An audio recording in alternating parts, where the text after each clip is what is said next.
Une bonne idée sur le papier ne donne pas forcément lieu à une bonne solution dans les usages. Plutôt que de passer immédiatement en phase de conception, nous vous conseillons de prendre le temps de tester votre solution auprès de personnes qui en bénéficieront.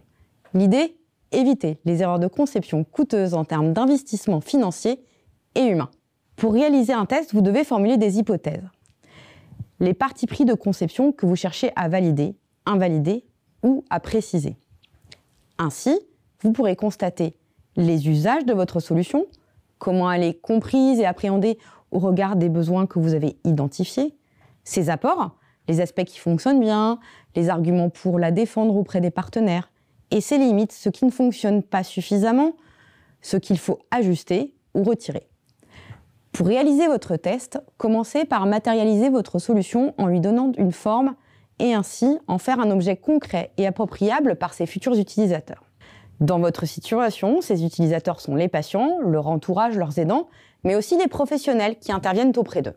On appelle cela un prototype. C'est un artefact réalisé à moindre coût qui matérialise tout ou partie de votre solution.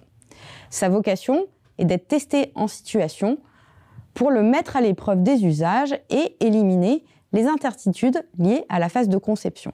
Passer en phase de prototypage peut être intimidant, mais vous avez les moyens de vous lancer en restant simple et frugal. Par exemple, vous cherchez à projeter les utilisateurs dans une situation et à leur permettre de se la représenter afin de les faire réagir. Votre prototype peut être une représentation. Vous cherchez à tester une ergonomie, l'intégration d'un élément dans un contexte précis. Dans ce cas, votre prototype peut être un objet. Si vous cherchez à mettre en situation vos utilisateurs pour connaître leurs réactions, votre prototype peut aussi être une situation simulée. Déterminez enfin votre périmètre d'expérimentation.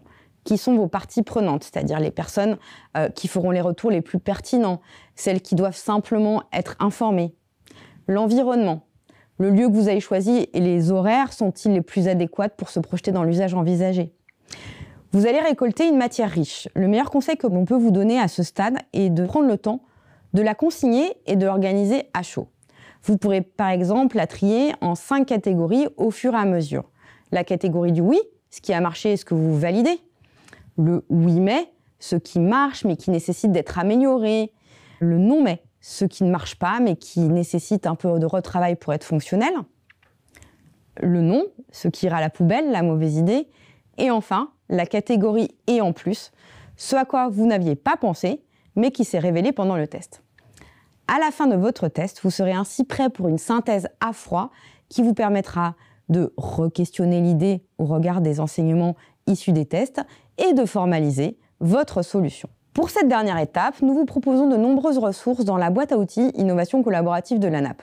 Des exemples de prototypes, des canevas pour identifier vos hypothèses et planifier vos tests et des fiches pratiques. Et n'oubliez pas, le test n'est jamais une sanction, mais une réelle opportunité de faire mieux. L'ANAP, l'expertise en partage.